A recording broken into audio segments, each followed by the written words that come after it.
A continuación tenemos un problema de movimiento relativo en dos dimensiones. Tenemos también una combinación entre una trayectoria recta y una trayectoria curvilínea. Entonces nos están pidiendo que hallemos cuál sería la velocidad AB. La velocidad AB se refiere a la velocidad relativa de A, o sea, de la partícula A que está en la trayectoria curva, con respecto a la partícula B que está en la trayectoria recta. La fórmula es velocidad de A menos velocidad de B. Y aquí, ¿qué datos nos están dando? Nos están dando la velocidad de A, la velocidad de B, la aceleración de A y la aceleración de B, porque también más adelante nos piden sacar la aceleración AB. Y cuando vemos esto y vemos estos datos, podríamos pensar que fácilmente lo único que hay que hacer es restarle a la velocidad de A, que es de 7 metros segundo, la velocidad de B, que es de 8,5 metros segundo. Pero esto estaría incorrecto hacerlo porque cada una de estas velocidades tiene vectores que apuntan a direcciones diferentes. Entonces esto es incorrecto y no podemos hacerlo así de fácil, de hecho el procedimiento es bastante largo. Y vamos a ver cómo se hace. Entonces, para poder obtener la velocidad AB, nos están pidiendo la velocidad y la aceleración relativa. Pero primero vamos a enfocarnos en lo que sería la velocidad AB, o sea, la velocidad con respecto a la partícula B. Para ello, como ya había escrito en la fórmula, sería velocidad de A menos velocidad de B. Pero nosotros, para poder realizar este ejercicio correctamente, tenemos que sacar cuáles serían las componentes de la velocidad BA y sacar cuáles serían las componentes de la velocidad BB. Y para ello, tenemos que hacer un poquito de análisis de los ángulos y de la información que nos están dando extra. Entonces, primero vamos a enfocarnos en sacar cuál sería la velocidad BA, digo, las componentes de la velocidad BA, tanto la componente X como la componente Y.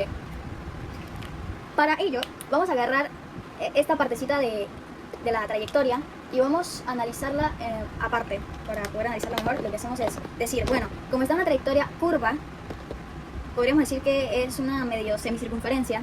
Entonces eso significa que, por cierto, la dirección a la cual se dirige o el sentido en el cual se dirigen estas partículas es hacia abajo, hacia el sur. Pero como decía, debido a que aquí tenemos un tipo de semicircunferencia y sabemos que las velocidades en movimiento circular son tangentes a la trayectoria, entonces para poder dibujar nuestra velocidad, más o menos haríamos algo así. ¿Ok? Una velocidad que se toca en un punto de la trayectoria. Y para dibujarla aquí en nuestro plano, vamos a tener algo más o menos así, aproximadamente. Esto hace referencia entonces a nuestra velocidad en A, la velocidad A. O sea, lo que hice fue analizar de qué forma estaría puesto el vector velocidad en la trayectoria y lo pasé acá para hacer un mejor análisis en un plano cartesiano extra que hice aquí. Entonces, para poder sacar las componentes, tenemos que la velocidad A para X sería igual a la velocidad en A por el coseno del ángulo. Y la velocidad en A para Y sería lo mismo, pero con el seno de dicho ángulo. Aquí tenemos nuestro vector velocidad en A y nosotros, ¿qué ángulo vamos a estar utilizando si aquí no tenemos ningún ángulo? En realidad sí nos están dando un ángulo, en nuestro dibujo acá tenemos un ángulo, solo que tenemos que hacer como un análisis aparte para saber bien cómo utilizarlo. Entonces hice una clase de plano cartesiano encima del punto del radio, o sea, un plano cartesiano con origen en el radio de mi tipo de semicircunferencia.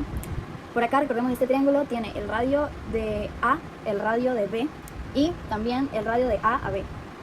Por ejemplo, como iba diciendo, entonces ya teniendo esto puedo visualizar mejor que si este ángulo es de 40, eso significa que este otro ángulo de acá también va a ser de 40, que este va a ser de 50, y así me puedo ir dándole la vuelta a la circunferencia con ángulos de 40 y de 50.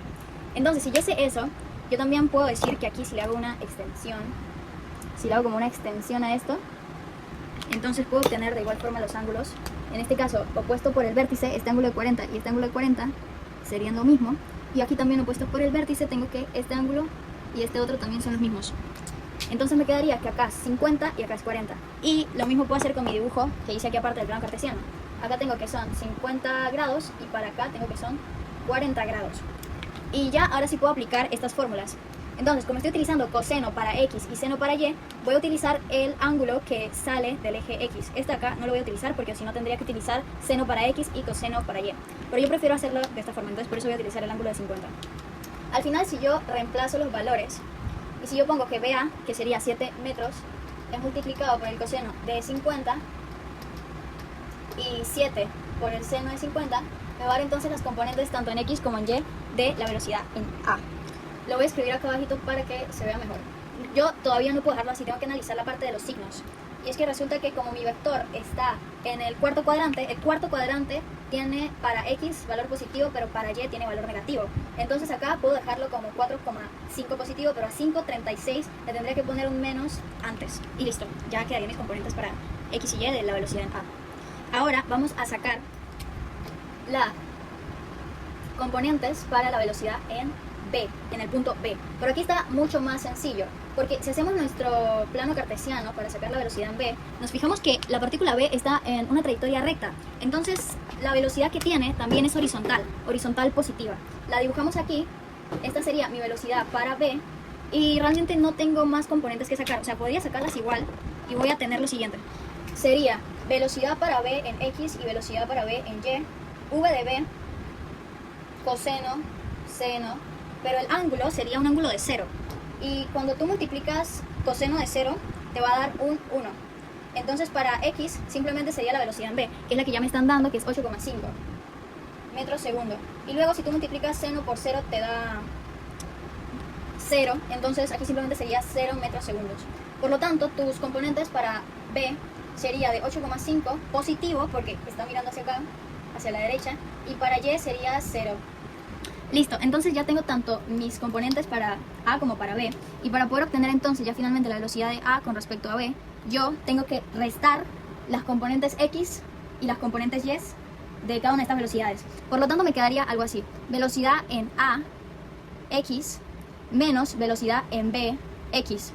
Primero vamos con las X's, ajá, y luego esto le sumamos la velocidad en A de Y menos la velocidad en B de Y. Como se fijan, primero hice para las componentes X y ya luego para las componentes Y, y cada una las tengo que restar por separado.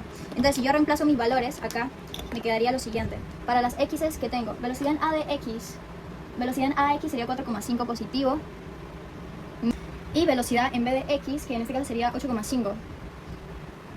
Todo eso luego sumado a velocidad en A, Y, que sería, acá lo pusimos, menos 5,36, cuidado con los signos, y luego menos BY, que en este caso como es 0, entonces se le resta nada.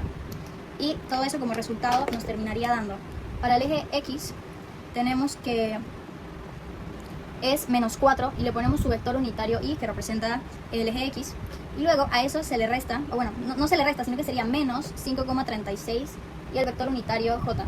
Y ya, sería nuestra respuesta, pero de forma vectorial, obviamente. Entonces, para poder sacar cuál es la velocidad relativa de A por B como tal, tengo que aplicar, ya voy a borrar esto, ok, sí.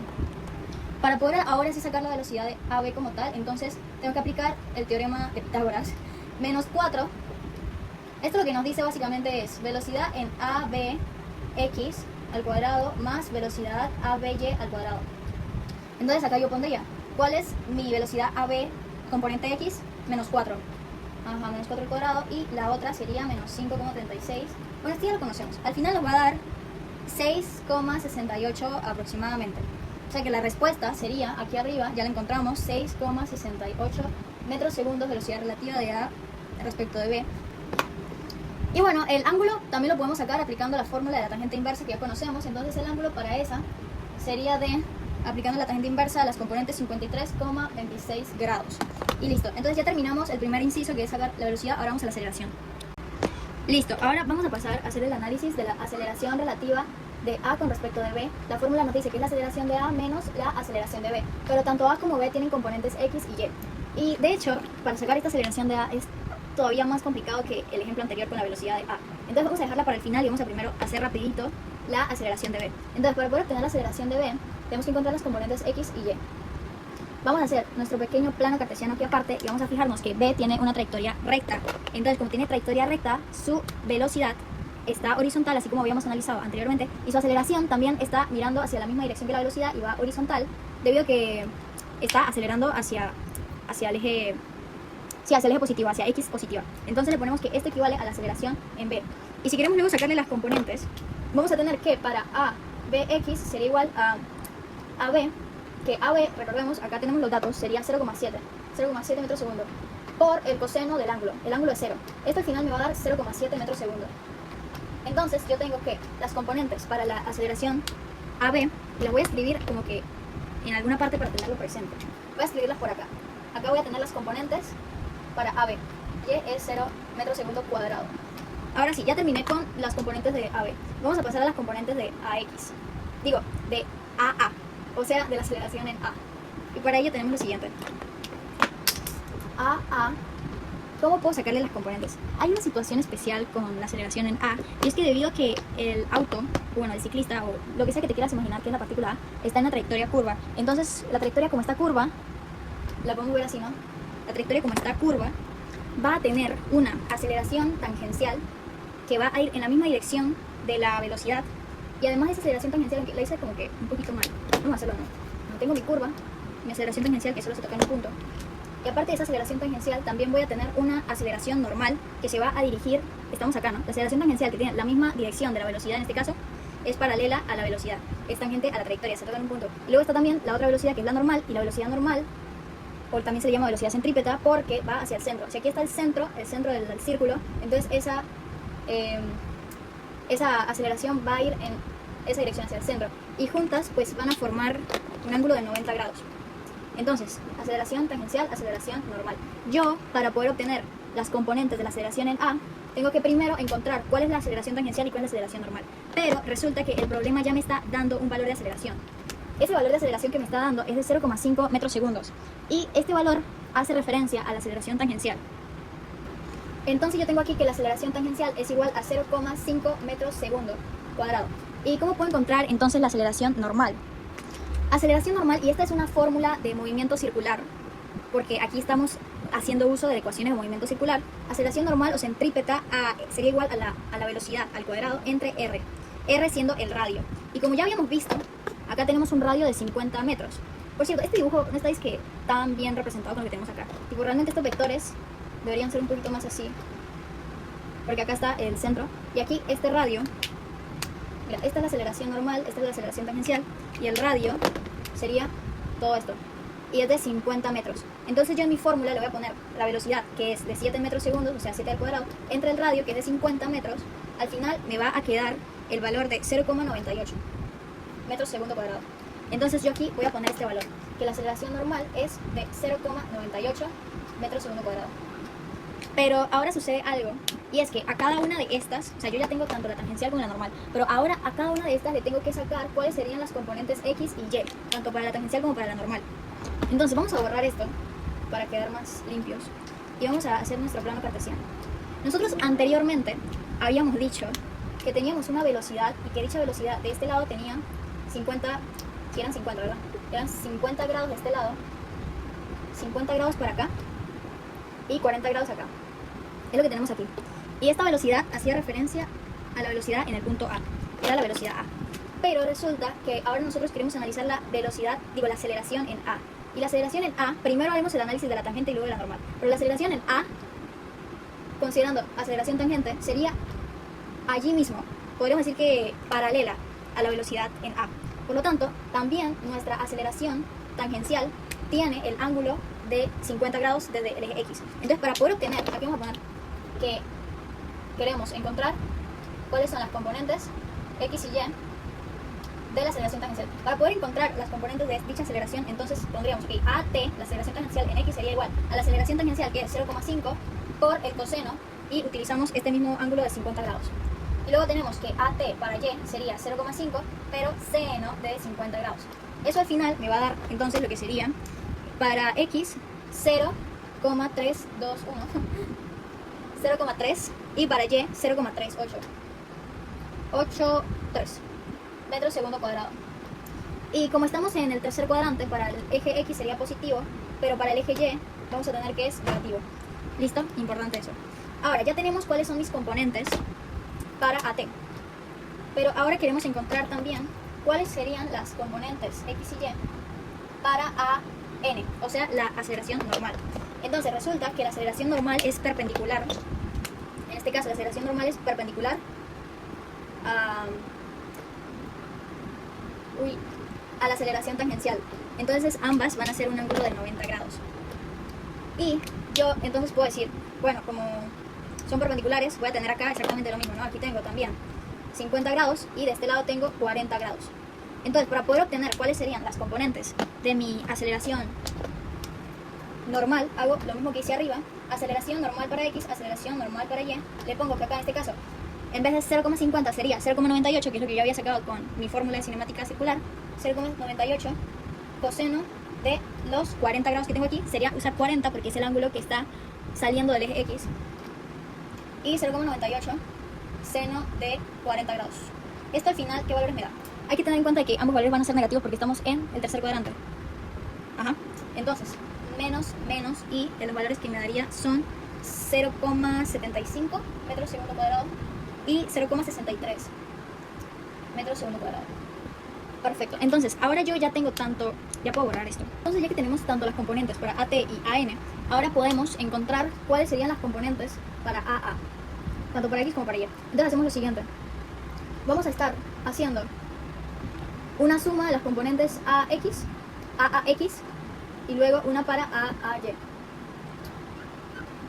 Pero como tenemos dos aceleraciones y cada una tiene X, entonces vamos a poner todas las aceleraciones. Sería ATX más ANX, que es la aceleración normal en X, más ponemos la aceleración tangencial en Y, ATY, más la aceleración normal en Y. Aceleración normal en Y. Luego si reemplazamos valores, entonces yo voy a tener que ATX y ANX son estas dos. Entonces yo pongo 0,321 más, bueno, menos, porque me salió negativo la componente, menos 0,75 más ATY, que en este caso sería menos 0,383, y ANY, que sería menos 0,63, menos 0,63. Luego, haciendo las debidas restas, me va a quedar el valor de menos 0,42, y le pongo el vector unitario con el gorrito, menos 1,01, y el vector unitario con el gorrito. Esto hace referencia a la componente X y esta hace referencia a la componente Y. Entonces ahora ya puedo yo hacer aquí mi anotación de las componentes. Voy a hacer lo mismo que hice con AB, pero ahora con AA. Le pongo AAX, AAY igual a. Para AAX me dio menos 0,42 y para AY me dio menos 1,01. Listo. Entonces ahora sí finalmente puedo sacar la aceleración de A con respecto de B, aceleración relativa. Y nuevamente hacemos lo mismo que con la anterior. Vamos primero a sumar cuáles serían las componentes en X, o sea, AAX menos ABX más, y ahora para las componentes en Y sería AAY menos ABY, que es exactamente lo que ya logramos sacar. Entonces, aquí tenemos, para las X vamos a usar, no, para las A utilizamos rojo, y para las B utilizamos azul. Tenemos lo siguiente, AAX sería menos 0,42, y a eso le restamos menos ABX, que es 0,7. Luego vamos a tener más AAY, que en este caso, como es de A sería rojo, menos 1,01, menos ABY, que sería 0, menos 0. Luego al final, si yo termino de hacer todas las debidas restas, voy a tener para la parte X el valor de, déjame chequear en mi cuaderno, menos 1,12 y el vector unitario Y, más menos 1,1, bueno, al final ese 1 solo, menos 1,1 y el vector unitario J. Este sería en formato vectorial. Por último, entonces podemos sacar cuál sería el módulo, y el módulo entonces tenemos que es la aceleración AB para la componente X al cuadrado más la aceleración AB para la componente Y al cuadrado, que eso es lo que ya sacamos. Este sería para X, este sería para Y. Entonces, al final tenemos que es menos 1,2 al cuadrado, y acá tenemos menos 1,1 al cuadrado. ¿Ok? Esto al final entonces me da menos 1,57 metros segundo al cuadrado. Entonces ya tengo mi respuesta aquí arriba, sería 1,57 metros segundo cuadrado. Y también puedo sacar el ángulo, que sería utilizando la tangente inversa. No lo voy a hacer porque ya el video está muy largo, pero, o sea, no lo voy a hacer los cálculos, pero el resultado sería 45,5 aproximadamente. Y ya, eso sería todo. En resumen, sacamos tanto la velocidad como la aceleración relativa de A respecto de B, sacándole las componentes tanto la velocidad en A como la velocidad en B, y la misma cosa con la aceleración. Y ya, eso sería todo.